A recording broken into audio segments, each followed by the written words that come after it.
Welcome to another session of Sunday Coffee Club 72. HP test. Of Ayin Beis, chapter Reish Pei Tes, that's 289, page Tov Kuf Pei Dalet, 584, page 584.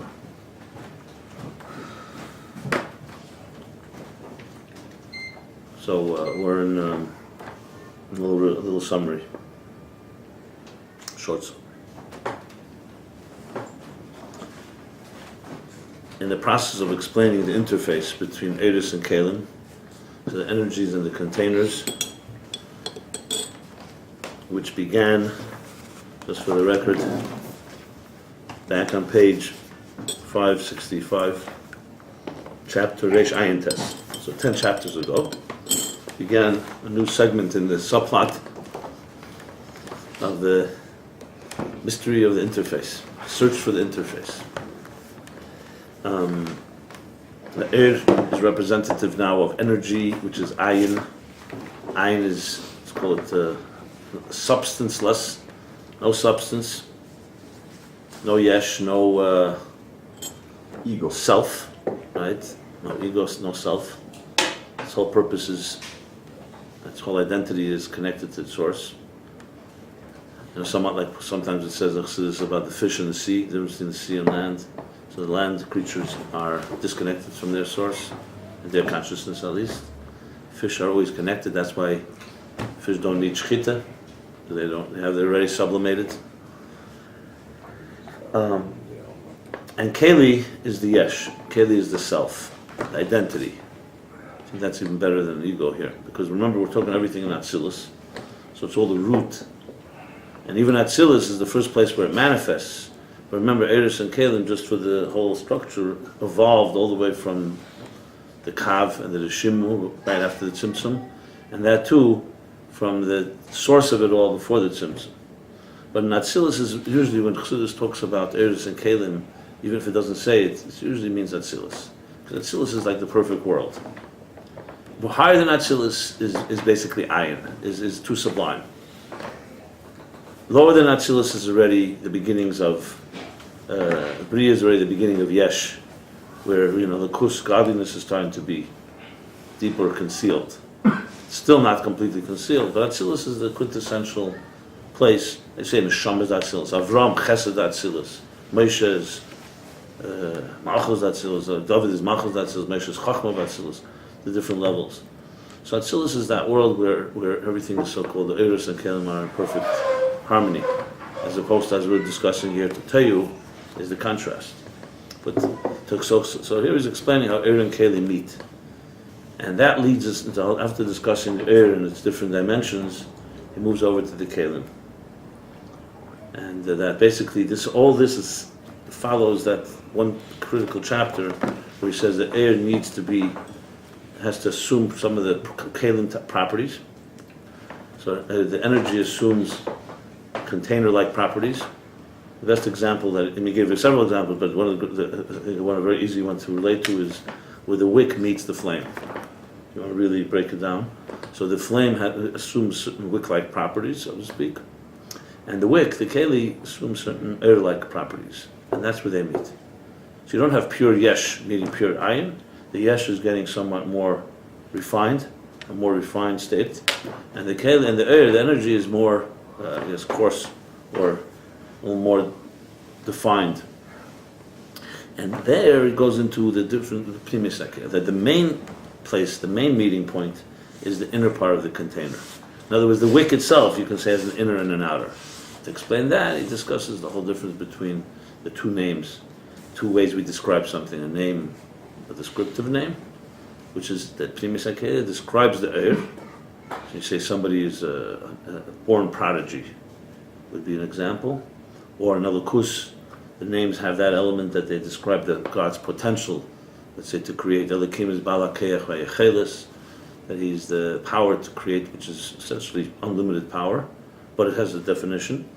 And the chetzenis hakeli is the name they call the functional name, the name that describes its function, which is already outside of the actual entity. And there we went over to a chapter, the last chapter was explaining the difference between the two, machshava and dibur, thought and speech, which we discussed at length last week. Obviously, interspersed in all of this is the constant tension. Is Keli more like Is it more like a Keli? So he keeps going back and forth. Is it Gvul? Is it Gvul? And all the relative levels. That Atzilus itself is lower than even the and definitely the Kelim of Atzilus itself is lower than the state of reality, but higher than it. In the last chapter, he really actually elevated the Kelim by saying that even the Chitzenis Keli is also in Atzilus, only a Keach HaMagro. He gave the example of writing. Like when you write, so the actual words on the page are definitely defined and limited. But the ability to write, if an artist or writer, is infinite. You can write definitely different letters and different types of letters and different sizes. Essentially, like he calls it Bli Gvul Ha'adam. Relative to human beings, it's essentially unlimited possibilities. How many ways can you write? Simply tzir, I'm talking about shape of letters. So there's no limit to that. He says that's even Chetzenis HaKelim. So really, like we were discussing, that it constantly goes back and forth. But then he goes back, and the last line, the last chapter was, Mokol Mokim, even Chetzenis HaKelim are also Nivdil Mina'elim. Even Chetzenis, the outer Keli, nevertheless, the outer containers are separate from the energy. So in other words, when you dissect it and break it down, yes, in Atzilus itself, the Kelim, they serve a purpose that they don't let the flow go into Bria in an unlimited way. So the Gvul is really their effect outside of themselves. But within themselves, like the power, Hamagbu, Keich Hamagbu, within the hand, is part of the Keich Hispashtus within the hand. Just like the hand can write, it could also stop itself from writing, or limit itself. In the hand, which is like in this case Atzilus, in the mashal, the example, it is still unlimited, but it will limit the flow to the lower levels. Nevertheless, in that itself, the inner container is actually not nivdal, is so-called an extension, a description of the energy, and the outer container, let's say in the hand, is the beginning of the function. Because remember this: if you don't have the power in your hand to limit the flow, it will never be limited. So that power ultimately has an element of it that's closer to so in other words, there's literally like 3 steps here. There's actually 4 steps. There's the energy to write, the power to write. There's the first container which describes that energy and so-called gives it identity. Then there's the energy to limit the writing. That's already the outer container. And then there's the actual limitation. So the outer container, even though technically it's part of the inner container, but it is the beginning step that leads it to the actual finite. So therefore it's The nivdal. outer part of the container. The outer dimension. Not a separate container. So in a way, like when he said the previous chapter, if you recall, so he spoke about Heichen Nepal. Remember, he spoke about that even though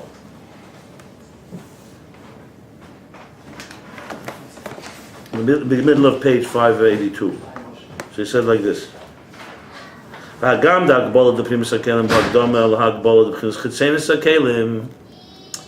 It's like in a way he's tying that up, that idea.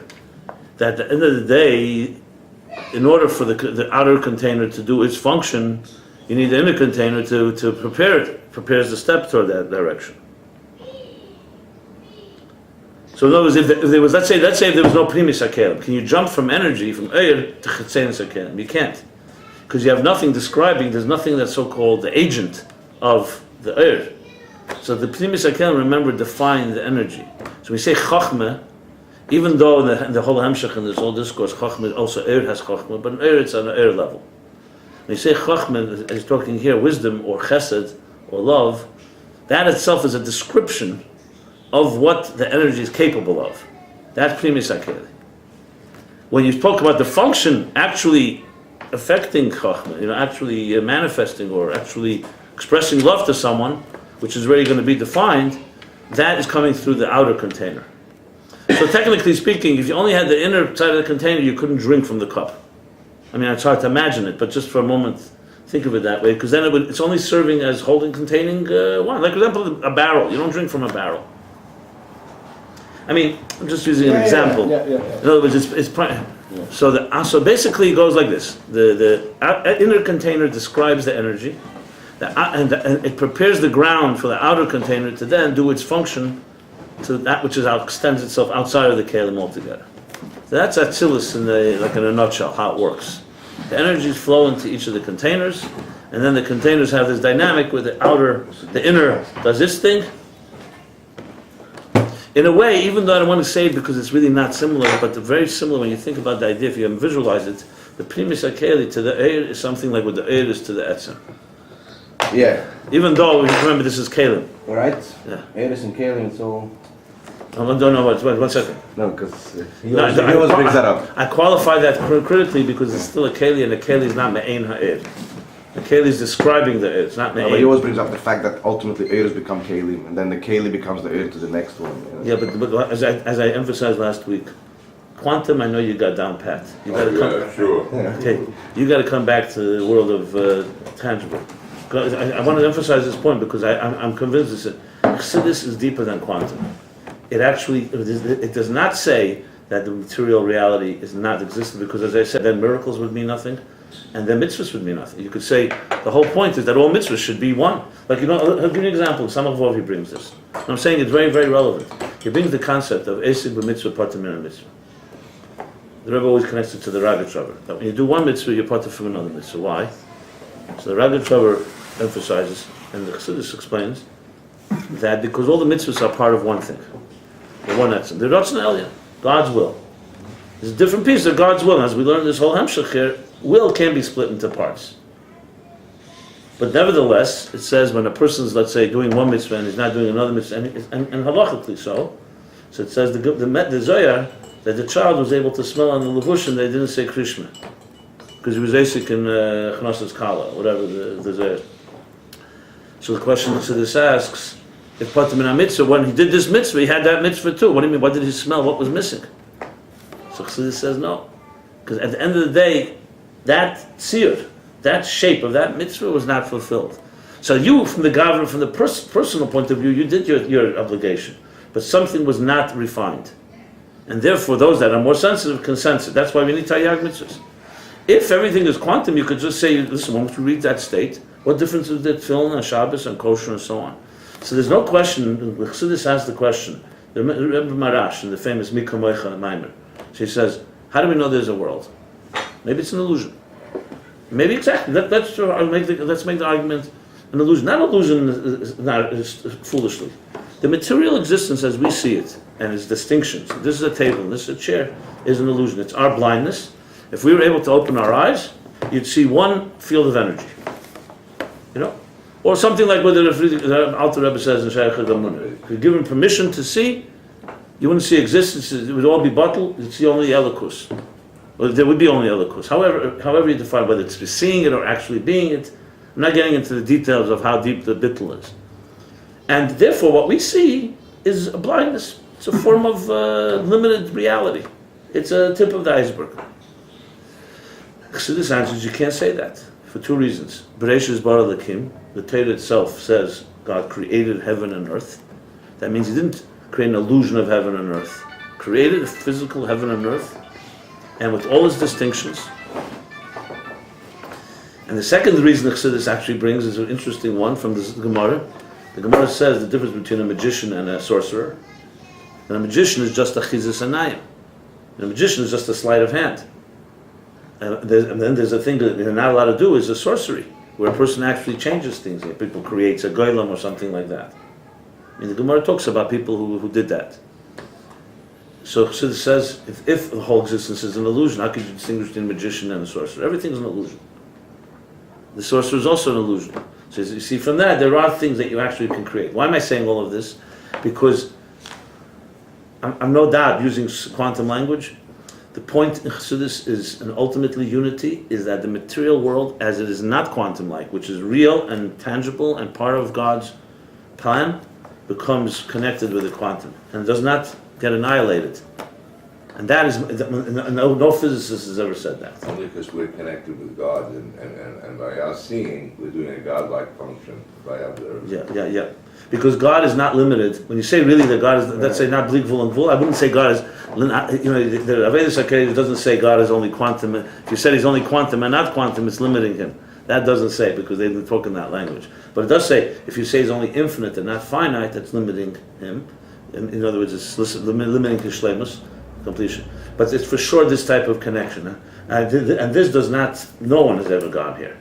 Because quantum is considered such a chiddush that to say that there's quantum and, but the truth is, they're all close to it, because that's what their problem is. That's where Einstein, mastered the macroscopic theories, and he could not relate to the quantum. And he said he didn't, for him that was not, it didn't make sense to him. God doesn't play dice. He said that God doesn't play dice. And Niels Bohr purportedly responded, "Don't tell God what to do," which is like Kol Yachol.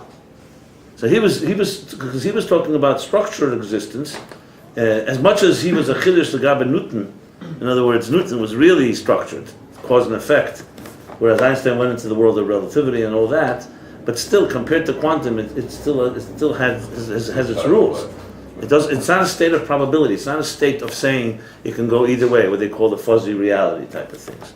That state of improbability is he didn't relate to. Now, he's limited as well, but there's a reason why. Because they did two rules. This is ultimately the search for the unified field theory is combining these two. Because there are rules. You see, improbability is not valid in the macroscopic world. You throw up a ball, every time it's going to fall down. There's no such thing as saying, I've read it, but the fact is, and it's predictable, and nobody denies that. Nobody knows how it goes from improbability to probability exactly. That's the question. There are theories. Bottom line is, remember, they don't have mitzvahs, and we're not talking about the God from their point of view. But with our case, dir b'tachtenim means there's a tachtenim that's beferish, limited and defined. There's no question about it. Because gvul is a reality in atoms.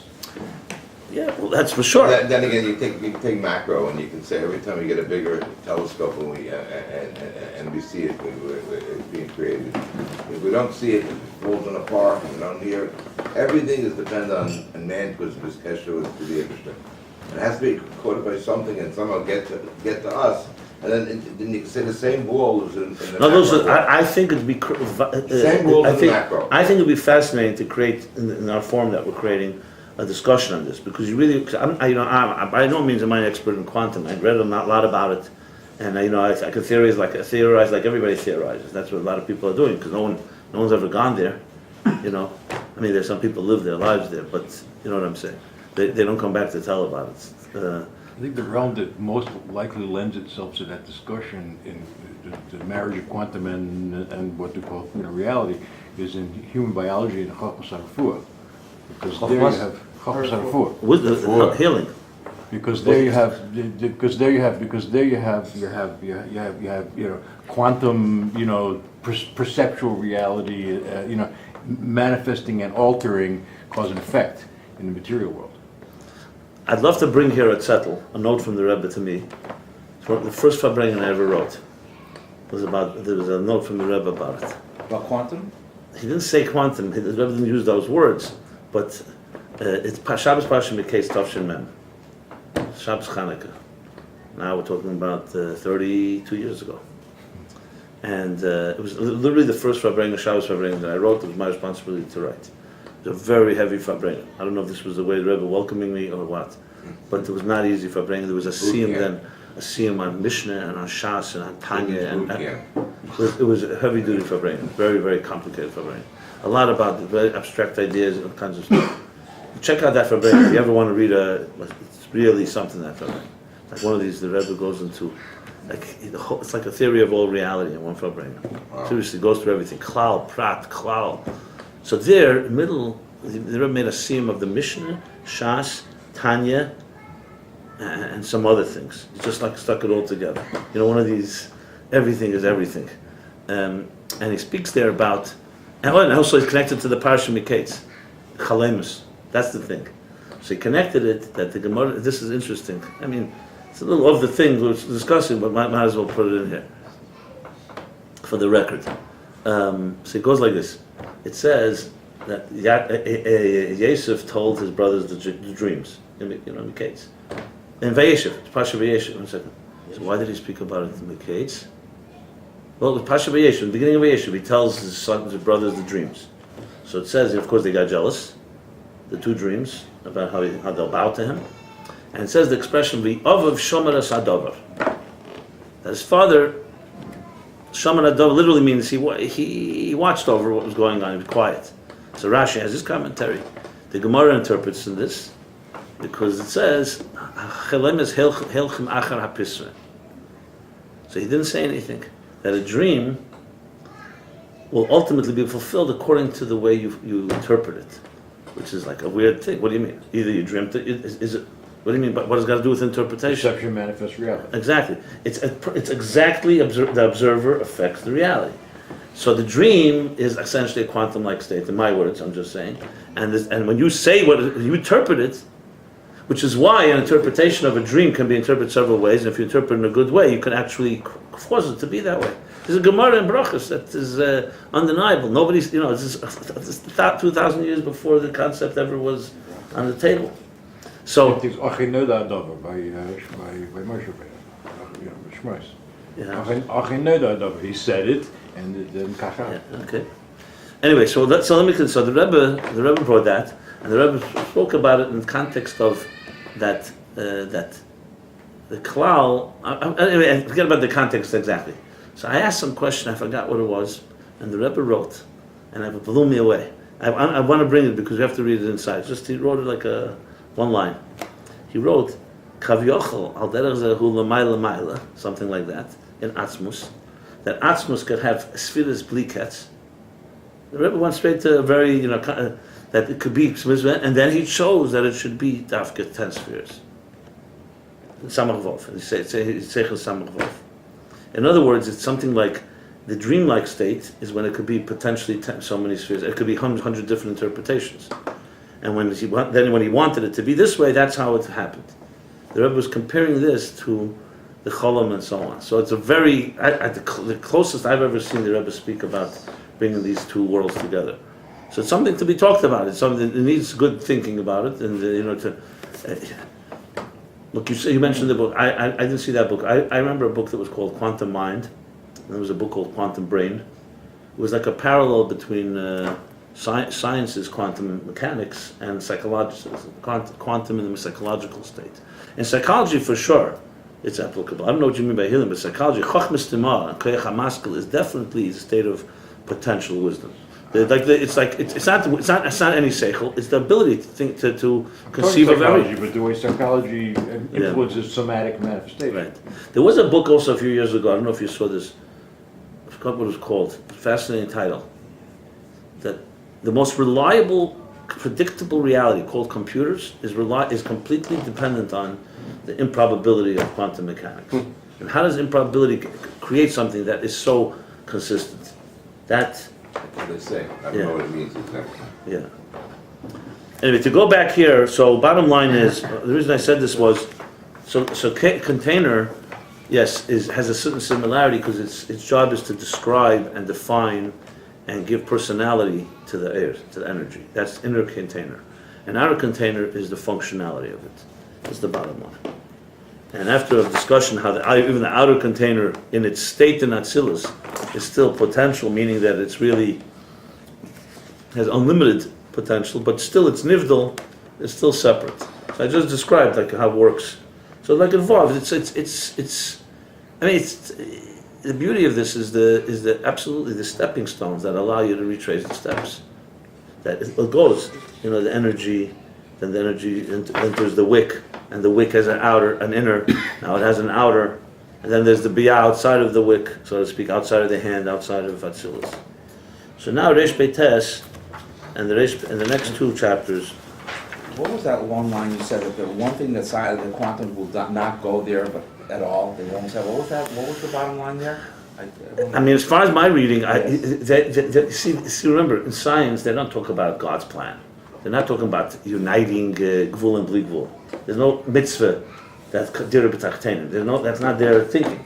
So for them, the challenge is, as I said with Einstein, why he had a problem with quantum mechanics, because they end up having almost two scientific realities. One is on the microscopic level, and their probability and uncertainty, and the uncertainty principle, and all the observer affecting that whole what they call fuzzy reality. That's states of probability. Nothing is there. Schrodinger's cat, all that stuff. That's all on that level. And then there's a reality that every time you throw up a stone, it's going to fall the same way. Every time you hit a billiard ball this way, it's going to go that way. You do it exactly the same way. The classic, Laplace was the French philosopher at the end of the 19th century.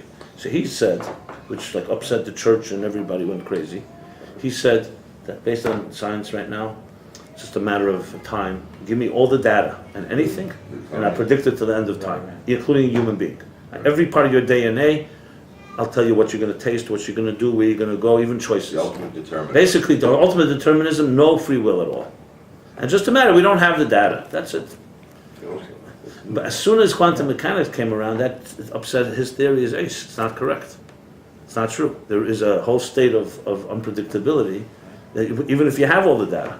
Because that principle of unpredictability is not because we can't see what's going on there, and we had bigger machines, we'd be able to, a better microscope. It's fundamentally probable, meaning not definable. And that changed that. But that's why I think, what Berg was his name, Berg. That's where I have to read it again. When he asked the Rebbe didn't want to apply that to miracles, because that would cause all kinds of problems. Because then you could say, then Kriyas Yamsuf is not a chiddush. It's just back to quantum reality. Even when you say God can do the miracle, you still say it's difficult for Hashem to do it, because Hashem bound himself to the rules. That means the rules matter. Not that he couldn't do. Not that he could. It's difficult for the matter, not for. No, but it says kosher because what? Kosher, it's because of the matter. No, but also it says because the Eibush himself bound himself to the rules, so he doesn't break them. In other words, he didn't go back when he made Kriyas Yamsuf. There was a wind and stuff like that. He didn't just go back to prehistoric lifnei. Yeah, but that's not kosher the rules. for him. That's not kosher for him. For kosher for him is that the matter should be part of this. Otherwise, it's not. No, but I'm saying it says befedish. The Mittler Rebbe says exactly what I just said. The Rebbe's my so okay. No, but there's interpretation because the Eibush bound himself to the rules. And for example, why do you have to send the wind? Why doesn't he just go back to pre-Yesh Ma'ayin? No, that's because he wants teva. That's because he wants teva. But that's not kosher. No, but it's kosher because he does not break because the rules are also irrelevant up there. Is that called a nest within Teva? No, but Kriyas Yamsuf is not a nest within Teva. Purim is a nest within. I thought you were saying that. No. A nest within Teva is a whole another story. I'm talking about here that he did change Teva, but he changed it without. He didn't go and completely obliterate existence to do it. He did it within certain guidelines. Now the wind. Why was there a wind and held up the water? What do you need a wind for?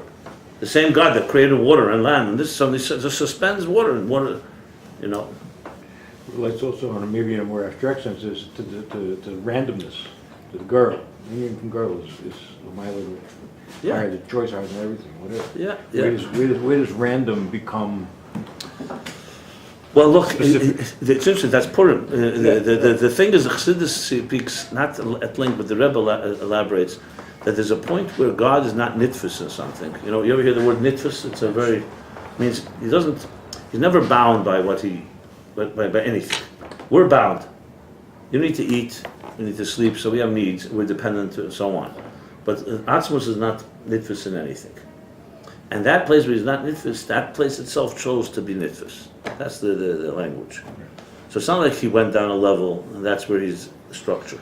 The place of absolute no structure chose to define structure, which makes the structure much more absolute in a way, because it has the power of the non-structure within it. And if you look in Detachment and Chelik Zayin, look what the Sichas, Tzav, Purim Tzav Sicha, Tzav Purim. Rebbe speaks about that. In other words, the place where Yaakov, Achti Esav the Yaakov, that's where he beichad that Yaakov Ahafti. That the choice is in the place where everything is possible. When you make a commitment, it's coming from a place of detachment. Exactly. You don't take it personally. Then it's an absolute. The commitment is much more powerful. Absolutely, exactly right. And Naveda, the Rebbe speaks about it the other way around, that a person, let's say, who learns Torah because he likes Seichel, or a person who learns Torah because the Eibishter says to learn Torah, and use your seichel when you're learning, not just the one who learns because the Eibishter says so is going to do a lot more, because the other one's going to do as much as the seichel is satisfied. And then he stops. The other one's going to keep using the seichel more. So in other words, Kabbalah Sel actually brings out your Keiches Giluyim more than without Kabbalah Sel. It's one of the Chidushim of the Rebbe, the whole. It's where Etzem and Giluyim come, and how Giluyim add to the Etzem and so on. Good love it, supervise. Yeah, look. And I always thought of it like this. If you think about it, before the Baal Shem Tov, so what was happening was, after the Churban Beis Hamikdash and all the years, so of course, as we know, it says that the Jews were in the Salfus, like in a coma-like state, faint. And the split between Talmid Chacham and Nashim Shah. I mean, bottom line, it was diverging into all different directions. And the Baal Shem Tov reintroduced the Etzem and Neshama, that we're all really one. The Torah is one with God. This is basically went back to a place that Ish Poshet touches the Pshittus Etzem. They don't think the Tzir and the shape and form of Jews is what defined them. What defined them was their essential connection with God. So he reintroduced that essential connection, and that everybody is equal in that, and so on. But if it stopped with the Baal Shem Tov, you would have been back to the Etzem. What the Alter Rebbe did, he brought it back to Giluyim. The Alter Rebbe developed a system called Chabad, and Avivir, and heavy duty Yizbanus, which was a little different than other Talmidei Baal Shem Tov or Magid, where they focused still more on the Simcha, on the tzaddik is everything, tzaddik b'menashe yichya. So Alter Rebbe brought Etzem back into Giluyim. And then became the question, however, is how does Etzem and Giluyim relate to each other? And the Rebbe's Chiddush, and then, the other Rabbeim, of course, developed that further. And the Rebbe's Chiddush was in Vayigash, in Chelik Hey, where he asked the question, Yofer Sha'achas says, B'tshuva Meisim Tevim, Be'elam Hazim, Kol Chai Elam Hab. So 1 hour of Tshuva Meisim Tevim in this world is Yofa, is more beautiful, more powerful. How would you say, more pleasant? Not pleasant. It's superior to. And the same Mishnah says, "V'yofa sha'achas shel kedus ruach be'elam haba." 1 hour of pleasure in Elam Haba is more than all the pleasures in Elam Hazan. So the Rebbe asked the question, so which one is it? So Chassidus answers, the Rebbe Marash and V'kocha, that nachas ruach beira and nachas ruach nivra. If you're talking about God's pleasure, Elam Hazan. Talking about our pleasure, Elam Haba. So then the Rebbe, this is the classic Rebbe. The Rebbe asked the great, unbelievable question. That means Mashiach is only for us. It's our little candies. From God's point of view, Golus would go on, because this is where he has pleasure. So in other words, Mashiach is good, but it's not negated in Atzmus, it's negated to Giluyim. It's negated to people who need to see, whatever their reward is. But if we really, which of course is quite bizarre, that would mean the whole Moshiach is basically only for us.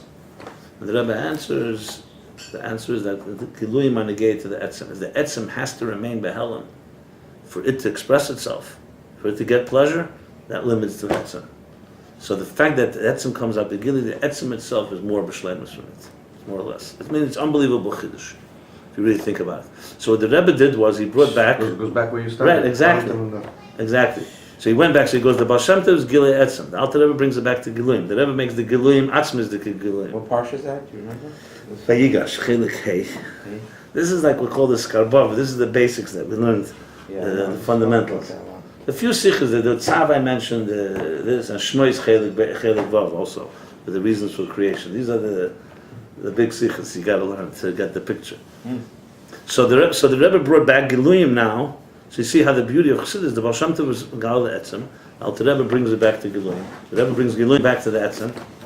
But this is, I'm telling you, this is somewhat, I saw this when it develops, when you start seeing it, and the Rebbe in the later years, especially after Tov Shemen, went back to the Etzem. And he said, the classic thing, that all the Giluyim could have not been that way. Back to quantum. It could have all been a different way. But the Eibishter wanted it, so that's why it's that way. No, it's all Seichel comes after the Eibishter wanted the structure. So we're back to Etzem again. In other words, Sof Kol Sof, What's that? Is it that? There's no one sikha. No, but V'yigash you said? That was chelikei b'yigash. V'yigash. Anyway, how this is connected to Ayin Beis, I'm sure it's connected, but The interface, no? the Trying to interface, find the interface between Etzer and Gilun. oh, we're talking about the quantum and that, yeah. The question, I just want to say, I will not say this is pshat in these Maimorim right here. I'm sure there's sections in Ayin Beis that this, what we're discussing, is more directly relevant.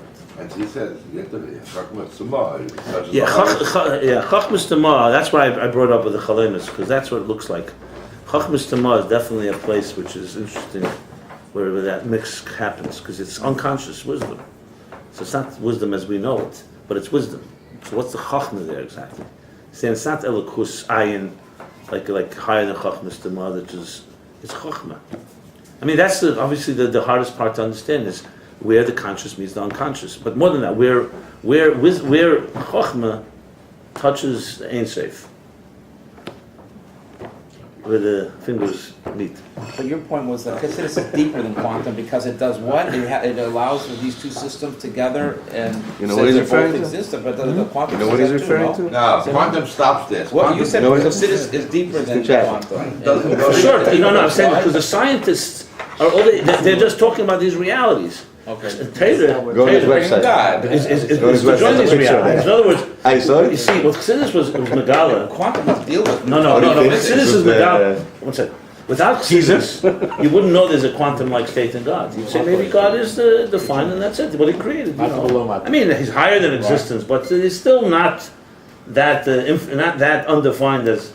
Chassidus reveals the undefined personality of Atzmus. The question is, does that undefined personality have any connection with the definition of existence? This is where all the Mekabolim had a problem. I discussed this in different classes. This is definitely relevant to the whole picture. The Mekabolim had a big problem. The problem was how to unite these two.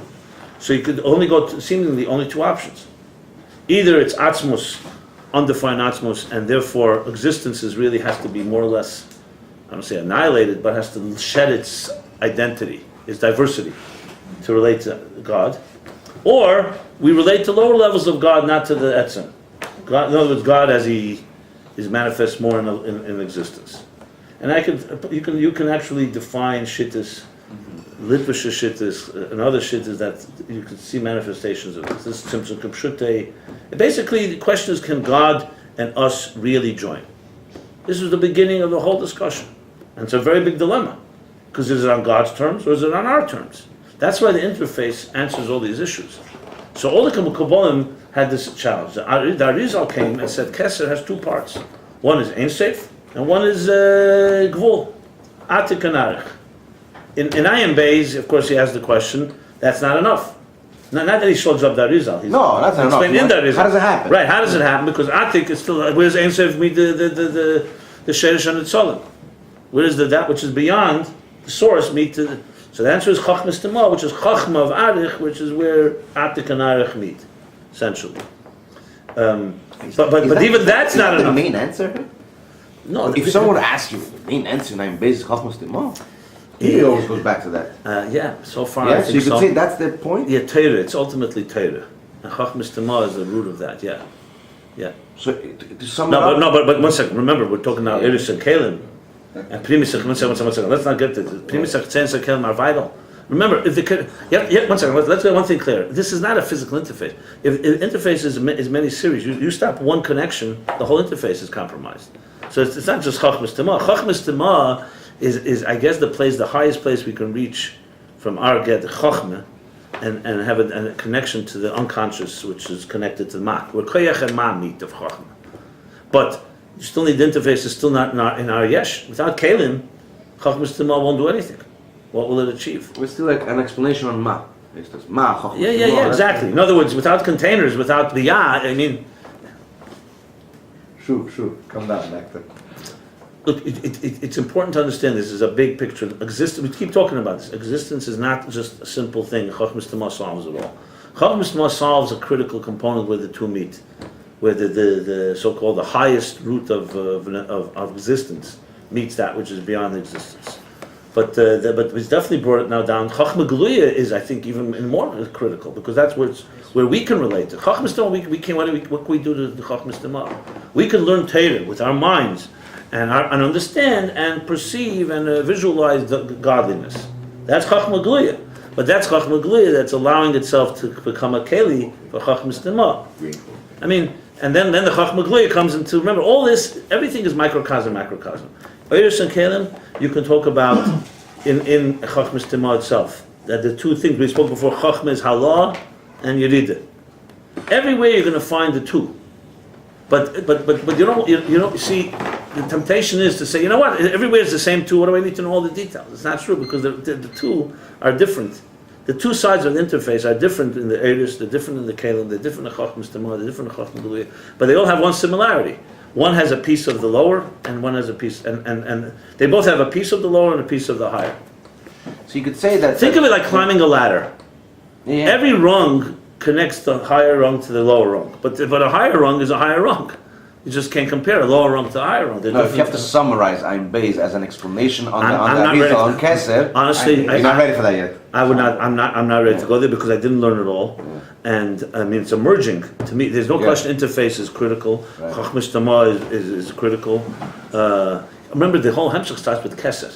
Exactly. So That's it's ultimately Hanafis. Keser is Right. and in the first chapter he says, you know, I go back to the point of departure. Remember, the Rebbe Rashab started writing. He knew what he was going to say. Right. It didn't just like flow. It He's didn't just explaining that So, now. so he says Keser.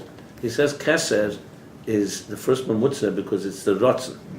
For something to connect to another thing, you have to want it. But remember, ratzon is makif, not eris and kelim. As a matter of fact, I would even say, and I'm not because I'm learning both. To really understand this, yeah, this is now a deeper understanding of the first chapters, because literally there's similar ideas. Mamish, I'm talking about entire lines that are almost word for word from what he said in the beginning. But there, he was just laying out the map. Now he's talking about the fusion. So Kesed ultimately, is the will connect. But if God only had a will, so that connects him to existence, that's not enough for an interface. Imagine that. What about all of us and all our details? So that's why the whole discussion of Eris and Kelim is so vital, because that's the structure. Now the question is, how does the structure get back to the will? So you have here, Atzmos is outside of the whole thing. The will is what brings it into some form of, I want this. Now, what do you want? What about Oneg, though? Did you talk about Oneg's higher than wants, though, so.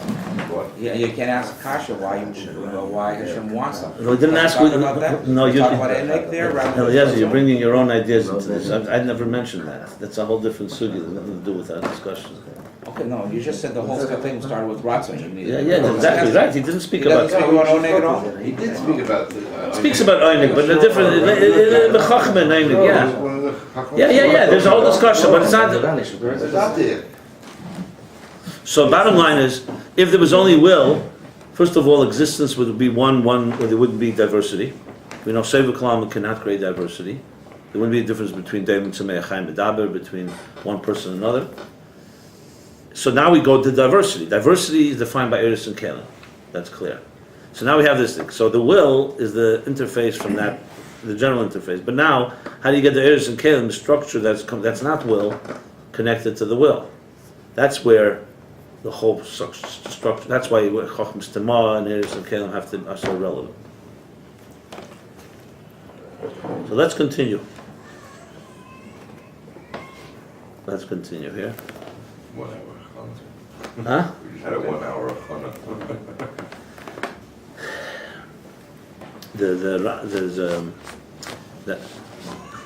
I've been giving classes now for over 30 years. The joke used to always be that I was always giving introductions, and I never got out of introduction. But then I felt vindicated because I realized the Arizal has a whole Shar Agudamas. It's called the Gate of Introductions, and you can stay there the rest of your life. You know, the truth is everything is an introduction, and what do they say? They say that the destination is the journey, right? The journey is the destination. Okay, so chapter Reish Pei Tes. So now there's also tying together a lot of different loose strings here. So now he's going to discuss the same thing about the outer and inner container is Tzelem and Demus, basically. which is really an explanation, a fascinating explanation in the pasuk. And remember, this pasuk is vital. It's a small introduction to the chapter. Nasa Adam b'tzalmenu k'dmusenu. God says, create human being in the tzelem of the mus. Of course, what's the difference between tzelem and the mus? The divine image. So if you recall, I don't know if you recall, but if you don't recall, it's in chapter, I believe, 5. When the Rebbe Rashab first begins to describe, after he gives the mashal of keiches, of faculties, talking about structure. The classic example for structure is our faculties. Our faculties, power of vision in the eye, power of sight in the eye, power of hearing in the ear, etc., etc. So then he begins the dugma. That's an example for what? For Tzir Adam Elyon. And that's where he first establishes, like what he says right at the beginning of Ayin Beis Volume, the Ayin Gimel, that the Eser Keiches HaNefesh and Nishtal Shul Mehen. The 10 faculties of the human being evolve from the 10 spheres. The critical point here is this is where man meets God, basically. God created us in the image of. So, this is talking about classical interface, that's the first place, that we are in the image, the divine image. And there he talks about, even though Atzmus doesn't have a guf, and there's no Dmusa guf, but bottom line is, Atzilus is what we call Adam Elyon. When you talk about the Adam Elyon, the supernal man, is Atzilus. So now he's going to explain how Tzelem and Mus are the outer and inner container. In the beginning is just a general structure, that the structure of the human being parallels, reflects the structure of the divine human. So now he's going to explain how these two, Tzelem and Mus, are the outer and inner container. Which is interesting, because when you think about it, simple kasha, klotz kasha. The Eibishter says in the Torah like this, that Vayikach, he took dust from the earth, Vayikach offer min Adama, God took. That's why Adam is called Adam. Vayipach ba'apav nishmas chayim, and he imbued into the human being, into this earth, a breath of life. So you think about it, the earth is just a goylem, it's just a doimim, what's the word? Inanimate. And he blew into it a breath of life, as the Alter Rebbe explains, B'teichi nofach, and so on and so forth. So now you have an neshama and guf together. The body is still offer, and will return to offer, but the soul. Now when you say God created the human in the divine image, which part is the divine image? Is it the body or the soul? So usually we say the soul. The soul is divine because that's what God imbued it. But the fact is, no, it's not correct. The soul is not a chiddush. Of course, the soul is divine. You don't need that. Didn't have to create. The soul is a divine entity in its root. It's the body that. Now, obviously, the body with the soul. That's why it says in Sfarim, Rabbi brings it many times, that even the shape of the face is like the Yud Kei Vav Kei. 2 eyes, the nose, and the mouth. That means God looks almost like a monkey. Depends which side of the family. You know? You know that one? Yes. Huh? Lucy comes home from school. You don't know that one? And she's studying biology, the origin of species. So she asks her mother, where do we come from? So the mother said, grandmother was from a shtetl in Poland. Grandpa was from a shtetl in Russia. Our great-grandparents were, big at the Talmud Chacham. One wrote a chibur. And we go back all the way to Avraham Yitzchak Yankiv, she's very proud. Then she asked her father, and her father says, let's sit down, and today has come the day you're going to realize, something. Don't get shocked. First we came from apes, and before that from amphibians. And before that from bacteria and the ball of gas. Okay, so she's somewhat shocked, disturbed. She goes to her mother. She says, what's going on? It's like 2 different answers. She says, it's both true. He told you about his side of the family, and I told you about my side. So I always say this, even to very secular audiences, and I always say, there you go, that's the reconciliation between creationism and evolution. It just depends on which side of the family. They're both right. The Rebbe said, Al Derav Zeh, Ayin Beis Volume Chafei, He said, Tisha B'Av, you don't learn. He said, but he had a Melamed, and the Melamed would learn. And when the students when they would come around, he would talk to them. And he says that was the only time of the year you could talk to them about Inyana Elam, like science and stuff like that. So the Rebbe told him that he read somewhere that there are people who believe that they come from that humans come from apes. He says the Malamed Gesagt. The Rebbe said his name, Mendel. He said Mendel. As they will glauben, as they come from the Malpas, as they glauben. If they want to believe that they come from monkeys, let them believe. So some of the root of the joke comes from there. He didn't disagree. He says they want to believe that. Those that want it, it's your choice. It's a very healthy approach. Let me live. So Yossi, so the shaila is which side of the family is. The truth is, apitate, it's also in a way like that, because the guf is from Adama. So bottom line is that even the guf, when Tanya says Abono Bacharta is in the gufe Yisrael, because behem nidbe b'chumriyus on the gufe imus ha'elam. That's what it says in Tanya. That the bechira of the Eibush is in the guf. But the point here is that Selam Mus is definitely, because here it answers a different dilemma. Can you say Selam Mus? What means the divine image anyway? Like you asked in Perikei, God, the Rambam says, Loi guf, Loi dmus aguf. So you say clearly dmus. So, in a way, it answers it because it's not the Eris, it's the Kalim. The Eris don't have a dmus. Even though we will discuss the Eris also has some shape and form, but it's Salmein Muslimin now is going to apply now to the two levels of Kalim. So essentially, when you say we're creating the divine image, how would you translate Salam and Mus differently? Image? Form? So Tselem is like image and the Mus is form. So form is a little more tangible. So Tselem is going to explain now is the inner container and the Mus is the outer container. Okay? You mentioned before the Yud Kevav case in the face, is it apparent in the face? I don't understand that. It says in Sfarim, the two eye, how does it work? The nose is the Vav, sure. The mouth is the Hey Achrena. And I think the eyes and the ears are the Yud and the Hey. Something like that. Yud is the eyes. Yud is probably the eyes. Ray is the chachma. Yeah, and I think maybe the ears are the Hey, the first Hey, something like that. There's different ways it's structured. There's a few sikhs that Rebbe brings it.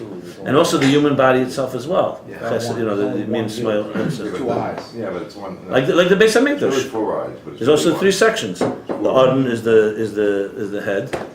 Kedesh Kadashim is the head. Kedesh is the torso, and the legs are the Mizbeach HaChitzon, the Azara, where the yeah. You can see that facial thing more in a profile than face. Really? Face. Yeah. Because it's like the Yud and the hair here. Yeah. And the Vav is down like Okay. Yeah. That's good. Look, it says that that an animal won't attack a human because they see the Tzelem Elikim. We see they attack because the Tzelem Elikim is concealed. That's why Ayeka, after Chet Tzadat. But for example, Daniel and the Gevara and Nevarayis, they didn't touch him because they see the Tzelem Elikim. You just got to turn your head, That's accurate. Turn your head. You, doctor, next time you see a dog, you run because maybe not. I don't know. Just stand there. There's a story that ever when he used to pass that dog out by Brooklyn or something. Horrible, I think, for Rabbi Jacobson. There was a dog in Brooklyn. I didn't know there was a this dog famous that Brooklyn used to dog. bark at everybody and everything. And I mean, so I understand when they never passed that ferocious dog, he just lied down, he just like submitted himself, like probably to a real man. I love these stories. Yeah. Rabbi Jacobson. And you have to remember, I'm an old-time Crown Heiser. You don't remember the dog on Brooklyn? These stories are good for Nuka. I remember that dog though. Do you remember? Oh yeah, 'cause he scared me, and I just scream at it. Once I screamed so loud, he hesitated a little. Which building? I was like, There's a dog in the Rebbe's garden that Yeah. they call it Zalgura. And there for sure, because the dog recognized, I'm sure, whoever was there. It wasn't the Rebbe's job. Yeah. Personal, it was like a Shomer. It was the Shomer. When they helped the Rebbe. It was the only one that did not reveal any secrets of what it saw. Whatever happened to him. The auction them off on eBay. Yeah, I used to. I remember the He used to sit there all night. So the Inyan who, the Inyan of this is the Niksiv Nasa Adam B'Tzamayim Kidmusenu. Nasa will create the human in our image and in our form. Did you say? Yeah. Not shape, form. Okay. The Koyal Adam Elyon. So it's talking on Adam Elyon. In other words, before it becomes a human down on earth, it starts with what is God creating. It's talking about Adam Elyon, the Zod Atzilus. That's the rule here. It's going to Zod Atzilus because Zod is the main place. Zod is Midas, but it's Tzelem of the Mus. Shabbat Beis Madreg is the Tzelem of the Mus. That manifests in two levels. That one is called Tzelem, and one is called Mus. One is called image, and one is called form. Is what the committee has determined. The translation. V'yidua the Tzelem. It's known that Tzelem would Surah Atzmis. He's going to speak now about, just like he spoke about two names, one name is descriptive, one is functional, he's going to speak about two types of shapes.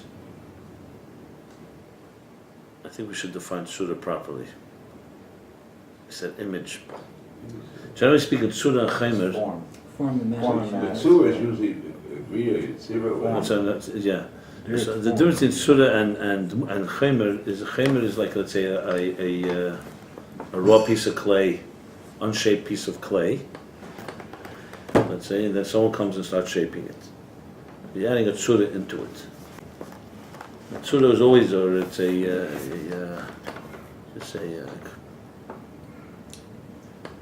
that's the best example for tzura. So when the Eibusha took the Ofim and Adama, which was just a ball of clay, of earth, he started shaping it. So there's two shapes he's going to discuss here. One is the Tzura Atzmis. What does that mean? So he speaks about it in the parentheses. The first shape and form is he'll call it an essential type of shape. Essential shape of shape. It comes from the Etzem, it's higher than actual Tzura. Oi Shababa Etzem V'nechka Kaboy. So there's two ways he's interpreting Tzura Atzmis. What does this mean?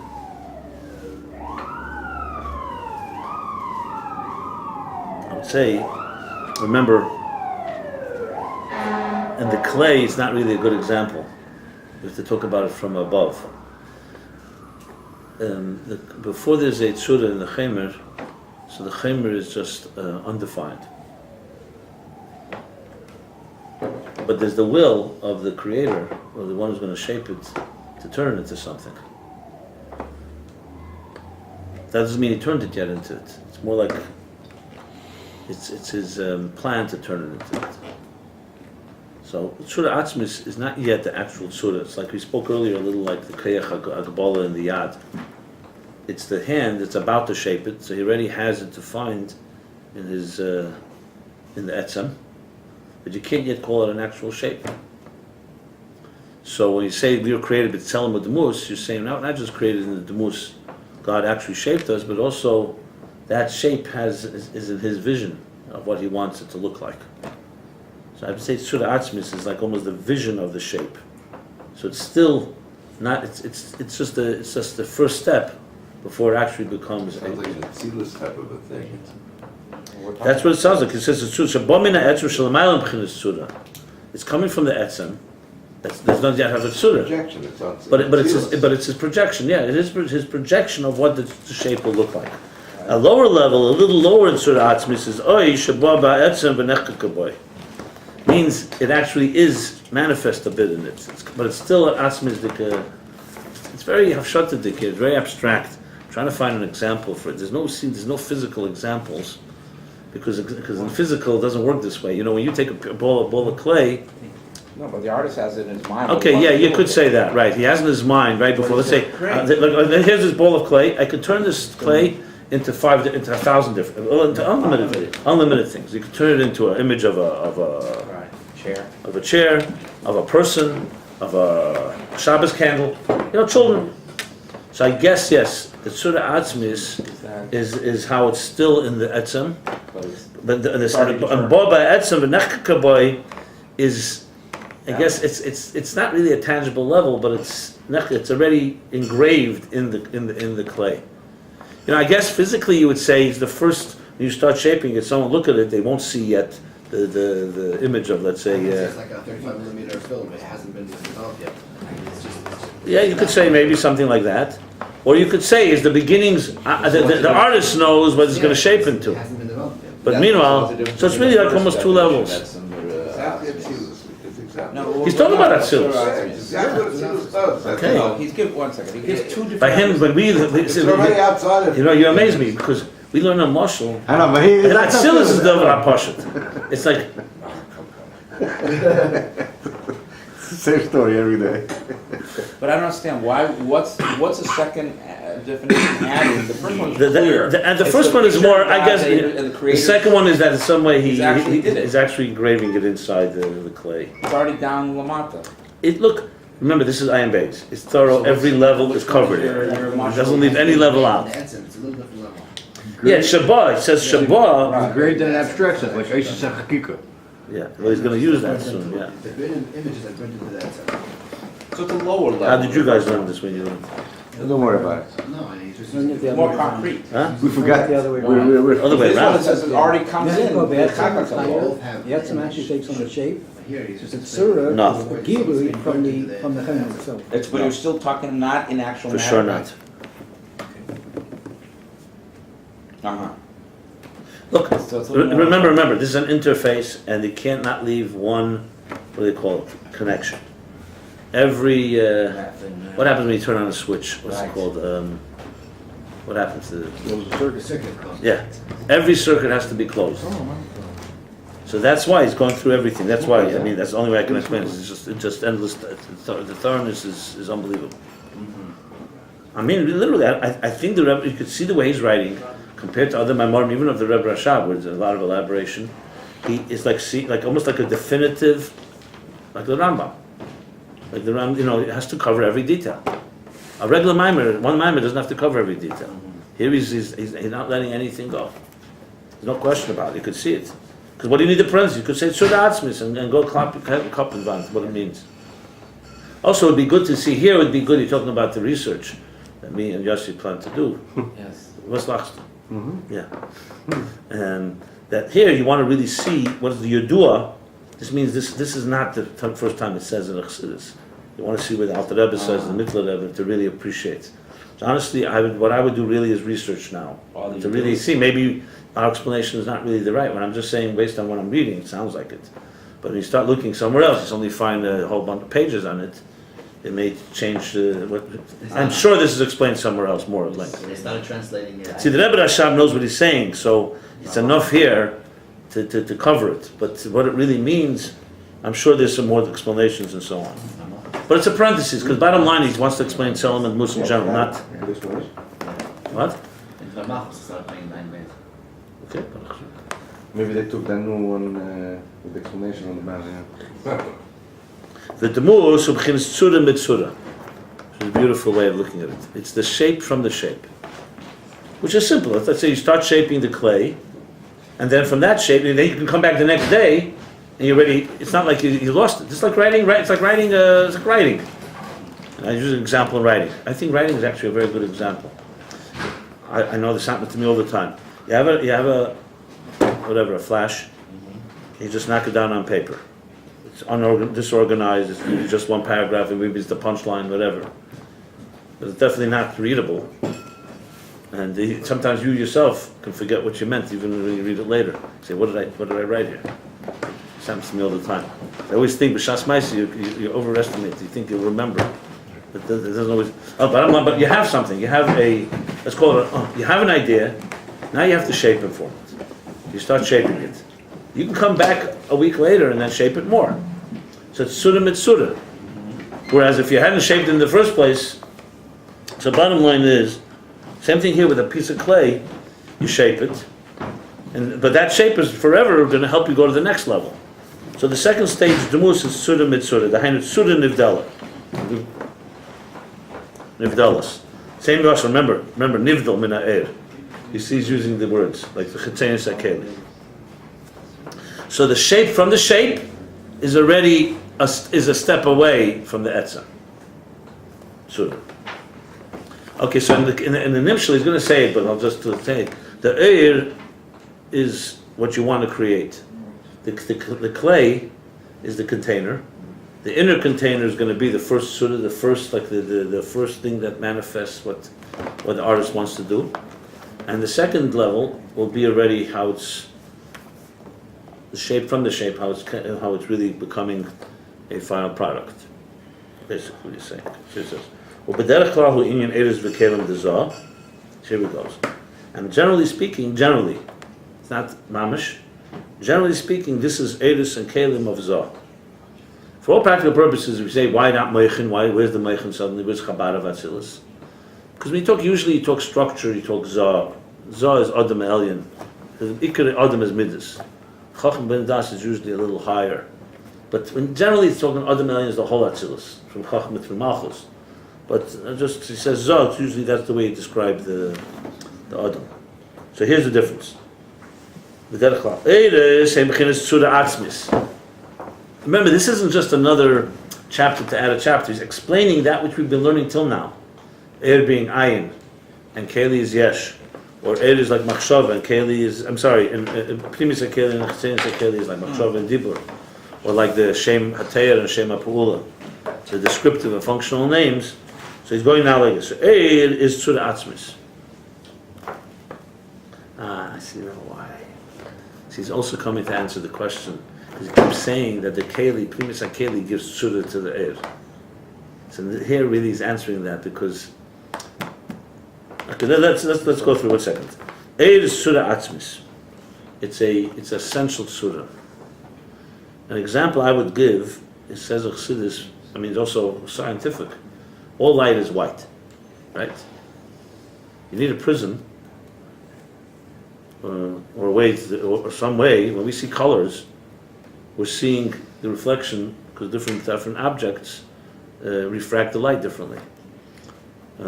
Which is why you look at a prism and you see the light is bent, and that's where you have a rainbow. So all white is light. So white, color white.